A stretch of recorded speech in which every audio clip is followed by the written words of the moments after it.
About 2 months ago, we released the front floor lighting kit for the Jeep Wrangler JL and Jeep Gladiator JT, and you guys absolutely love that product. However, everyone kept asking us, where the heck is the 4-door kit? Now, we designed this product in the winter, and when we took the doors off for the first time, I completely agree with you guys. There absolutely needs to be light back there. So we went out to the lab, figured all of it out, and we're proud to launch this product today. So without further ado, let's get our full Jeep Wrangler JL and Gladiator JT interior floor lighting kit installed. The biggest thing with the 4-door kit is to make sure your Jeep has ambient lighting. What is ambient lighting? It's the light on the floor that stays on while your headlights are on. An easy way for you to check this before you order is to unplug your driver's side light and ensure that there are 3 wires going into the plug. That's all you have to verify before you place the order, and this full vehicle lighting kit will work for you. If you've only got 2 wires, don't worry, we still have the front floor lighting kit available for you. However, this full kit is just for those with ambient lighting. All right, well, let's see in the box, but first let's check out this gorgeous box that we designed. We've got everything going on here, a way to select the colors, some cool images on the back of the floor lights, and maybe some subtle foreshadowing on some colors to come. So let's open this thing up. And we even changed up the inside here a little bit too. So check that out. We got a little bit of design work. Now let's pop out what comes in this box. Now here's the magic of what's happening. So let's set this to the side right here. And Ryan, you could see that these were already jumping out like that, what's that, Jack in the Box that pops out? These are not fun to put in the box, but they include 6 made in the USA zip ties as well. And then you've also got underneath here, front and back instructions, as well as a Dirt Road CRED decal. So we can set that aside. Instructions are there. It is very important to read everything thoroughly through here. This installation video is not to replace these, just make sure you read the instructions very well. Now on to the actual goodies of what we've got here. So we do have a driver and a passenger side. The hard part with this was being able to run these lights to the back of the vehicle, do it in an effective way, and then also find a way to mount them. So if you guys have watched our interior lighting video, you know that we installed the front driver side with a simple knob that goes where your factory light goes. And we still have it plug and play, just like that, Ryan, so it still plugs in. But then we've got this extension here, which when you do hundreds of these, can you guys imagine how tangled these get? So we've got this extension that runs to the back. And what this does is this uses a simple zip tie mount to locate under your front seat and give light to the rear floorboard. Now this actually mounts underneath your front seat and shines towards it, but that's how it works. It runs all the way down through, and we're going to show you a quick tips today on how to get these installed. But just remember, driver's side has the knob, and then passenger side just uses a simple hole there to locate it on. Now what's cool about this is we're still using the same lights, same brackets, same connectors. We just extended it here with some 20 AWG wire to go all the way back, some sheathing here which is very durable and abrasion resistant, and then some nice really cool heat shrink on both sides there. Now these draw a super low amount of amperage but have a really nice light output, and I've actually been trying them on all sorts of different parts of my Jeep, but this really illuminates the full vehicle. I've got a set of reds in mine, which is our top seller. Now today we're going to be installing a set of blue full vehicle lights on Anthony's 2024 Rubicon X in white, and this thing has a manual, so pretty cool. Ours have armor lights, so they're not as much fun to rip the trim panels off, but in case you don't want blue, I made this little box the other week, and what this does is allow you to kind of see what colors we've got available. We've got red, green, blue, amber, and white. Now we bring this thing to shows too. It was kind of a box I just made and designed that's rechargeable, but it shows all of the colors as well as the same light. So a really cool way to test it out. Honestly, I will tell you guys this off camera, these are the 3 most popular colors, and I would argue that red and blue probably go really well in a lot of these modern Jeeps. Red in the Rubicons, blue if you've got blue accents. The greens look really slick though too, and the white is just a lot more light. So if you're looking for that off-road kind of style, white's a good way to do it. Amber's almost like a marker light or a clearance light in there, but red, if you guys are hunters, if you're outdoorsmen, say you use your Gladiator or you use your Wrangler when you're out in the woods hunting, red doesn't hurt your eyes. So red keeps that night vision. We've had a lot of people buy it because of that. Now before we get started, we always like to do this is show the OEM light output. We're gonna do this by using the back of this. Look at that. Without that, that's it. So really, that's such a difference. And then probably the shame of it is like, yeah, you've got some light up here, but what about your fam in the rear, your buddies in the rear? Now, wouldn't this be a lot better? Maybe some red, some green. maybe even a blue back there. That's what we're doing today. Amber looks fantastic, and then white is definitely a lot brighter. So yeah, just starting off, kind of wanted to show what we've got. Now we do have the top and doors off just to be able to show it a little bit better. What we're gonna do first is show you the driver's side front, how that mounts, the passenger side front, how that mounts, and then how we run the cable to actually go underneath the front seat. There's a couple tips to this, and if you're not comfortable with an install like this, as always, we recommend taking it to a professional mechanic, because if you're not comfortable with it, we don't want you to do it to your Jeep. So we're gonna start on the driver's side here. What you need to do on the driver's side front is first remove the factory light. Now I had this one, the little Christmas tree, loosened up a little bit, but you can just pull this down. If you have to, you may have to utilize a small trim panel removal tool just to get that pulled out. The second thing that can happen is this bracket can come off and stay up in there. You do want to make sure that that bracket's removed, because you will be using one of the holes to mount the driver's side. Now here's the important part, right? This is what we talked about in the beginning. This is a 3-wire setup. So you can see 3 individual wires, if we straighten that out, are going into the vehicle. You've got 2 over here and 1 on the other side of ground over there. That's what you need to install this. So all you have to do to disconnect the factory light is push down on this tab, and you can pull this factory light, and you will not be utilizing it, but you can save it in case you ever want to return back to stock.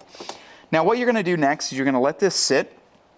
Grab your driver's side bracket with the actual knob here. That's how you know it's a driver's side. Take the knob off. It's just a simple hand knob, and you're going to put this back into that stud. So you see how that just sits in there with that stud? And then you're going to take your hand knob and snug that up. And you're going to want to regularly check this as well to make sure it doesn't loosen up if you guys are on off-road adventures, but it does get pretty snugged up there. So that's all you're going to do for that. Make sure that when you plug this in, you're only doing it on one side. So as you plug this in, please note that our light only has 2 wires. And it didn't turn on because the Jeep timed out, so there it is on. We don't want to listen to dinging right now. But when you plug it in, your Jeep will have 3 wires and our light has 2. The only reason we asked that on the other product pages was just so we know where to pin the light. But on the driver's side, it is imperative that you zip tie this up, out of the way, away from pinching, heat, any sort of binding, and far away from any of these 3 pedals here. You gotta regularly check it and use the included zip ties or extra zip ties, which you'll probably need as well. Zip tie this up and out of the way. There's some subframe up here, but make sure it is not in contact and will not ever touch any of these 3 pedals. So on the passenger side, you can see that it's laid out a little bit differently. The passenger side bracket just simply uses a hole just like this to get it mounted up. Now you've got a couple different areas you can do this depending on what year or model your Jeep is. Typically there's some nice screw locations up here. I wouldn't use this one because it's too close to the HVAC or the vent holes, and these can actually get pretty hot. So utilizing this one over here is the one we typically go for, and we just have to loosen this up with a 7mm socket. Now some of them came with Phillips head screws, some of them use sockets. It really depends on the year and model, and there are some other locations that you can use. We saw a Gladiator actually use the bracket back here. You just want to make sure that the bracket and wires behind are not pinching or being crushed. So now that we've got that removed there, all we've got to do is just slide this in from the back side.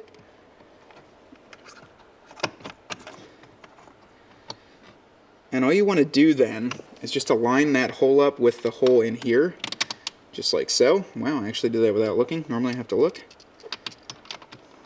Snug this up. Regularly checking this isn't a bad idea either. Any off-road part or off-road vehicle that sees wear and tear can move a little bit. So once that's in, the wires freely move there. Now what I do is I normally just leave that light on the bracket, unplug it by depressing it down, and then just one-handed here filming. There's only one way these can go in, and it's right like so. And there you can see our blue light is working. Now we're going to show you on the passenger side how to run this to the back. Now the way that we route the wire to the back is actually going to go underneath this kick panel or trim panel towards the door. To get that removed, we're going to show you how to do that now. However, it's just going to run underneath here, and there's a gap right underneath the front seat. It's going to go underneath the seat brackets here, and then zip tie with the zip tie bracket up into a nice solid location that's not, once again, pinching, heat, etc., and won't bind up when it's moving.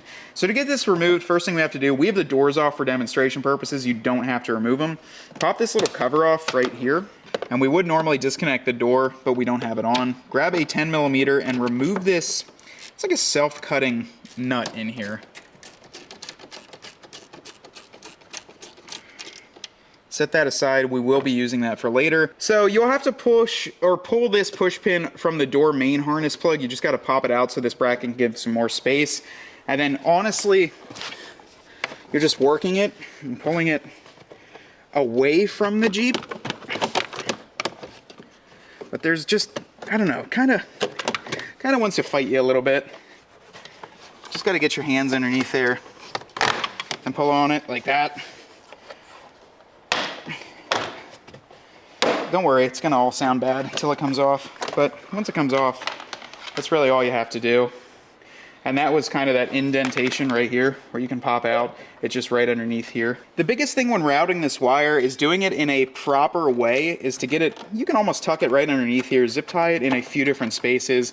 But then also, the biggest and most important thing with any of this wiring is not only to make sure it's not pinching, it's not poking anywhere, but that, so a good way to tell, you can kind of just pull it both ways, but that you have enough slack on this back portion that when you locate it underneath the middle of this seat, you can move the seat completely forward and completely back and it does not get taut. If it gets taut, it can start pulling up front there and you don't want that to happen, especially on the driver's side. So we give you enough slack to run this to the center of the seat if this was right down below and get it mounted.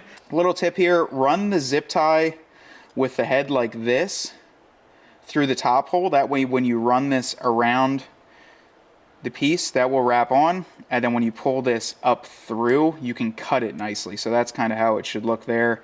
The head like that on the top, and then this coming up through, and then this will pull up, but we're just gonna run it through right now because we've got to get around our surface down there. Don't wrap it onto wires, moving pieces, tracks, anything that gets hot, anything under here like that. You want to kind of do it on the seat frame or the seat base. I'm gonna play around and get it exactly where we want it, and then we have it shining on the floor, and then just check that, obviously that movement front to back to make sure that it's not gonna get bound up anywhere. All right, gonna play around with the mounting spot a little bit. We moved ours a little bit further back and actually just pop these off as well. You're gonna trim the zip ties up, and then we're gonna tidy everything up going forward. That big thing we'll show you at the end, that slack of moving front to back, but yeah, snip the ends of the zip ties off. Make sure that none of your wires are hitting down here. So here's what we're checking, guys, just that slack here. We moved it all the way forward and all the way back, and it still has plenty of room to tuck down, making sure that that's not taut in there. Just making sure that you don't have any sharp edges too. So yeah, there we're good right about there. I'm liking that. Enough slack to move forward and back. That's very important. So now we can button all this up, finish up the driver's side. All right, moment of the truth. Let's see how the full four-door kit looks. Boom. There you have it. Man, I didn't even adjust these in the back. Dude, look at that. You can even spot that paperclip you had sitting there. This is just, you never had this before. So like if I climb in here into the back of the four-door, like, look at that. You never had the back seats lit up. I would say that took about 20 minutes to do, so not too bad. And this is the finished product though. This is a lot of blood, sweat, and tears into this. And to be completely transparent, this is going to be one of those restock limited run kind of deals. This takes hundreds of hours to make these by hand, especially when you're doing them in quantities of a few hundred sets. Each set has 4 lights, 2 sides, sheathing, heat shrink, wiring, crimping, specialty connectors, all sorts of fun stuff goes into this. But the finished result is amazing, and we're able to ship it to you right here from Central Pennsylvania. Now, another cool thing is if you guys aren't into the 4-door, if you have a 2-door, if you don't want to have the full vehicle lit up, and the price is just a little bit higher than you're looking to spend, we still do have the front lighting kit available, and that is for the 2-wire or the 3-wire factory connection. So for you guys that just have the light coming on when the door opens, just make sure you select the right wire when you order. This full kit is going to only be for the 3-wire guys, so the guys that have the full vehicle ambient lighting. Once they're sold out, we're not going to be restocking them for a little bit just because of how long it takes to do them. Don't worry, the fronts will still always be in stock, but these 4-door kits, when they're here, they're here. When they're gone, they're going to be gone for a little bit. But thank you guys so much for watching. Let us know down below in the comments what your favorite color is. If you've got any questions, and last but not least, if you guys purchased a front set and you want to pick up a full vehicle lighting set, send me an email to info@dirtroadcredmedia.com with your order number. We've got a special deal worked out for you guys. That way we weren't left out, and you guys are still going to be able to get these in your Jeep. So until next time though, my name's Matt in front of the camera, Ryan's there, and we want you to get out there and earn yours.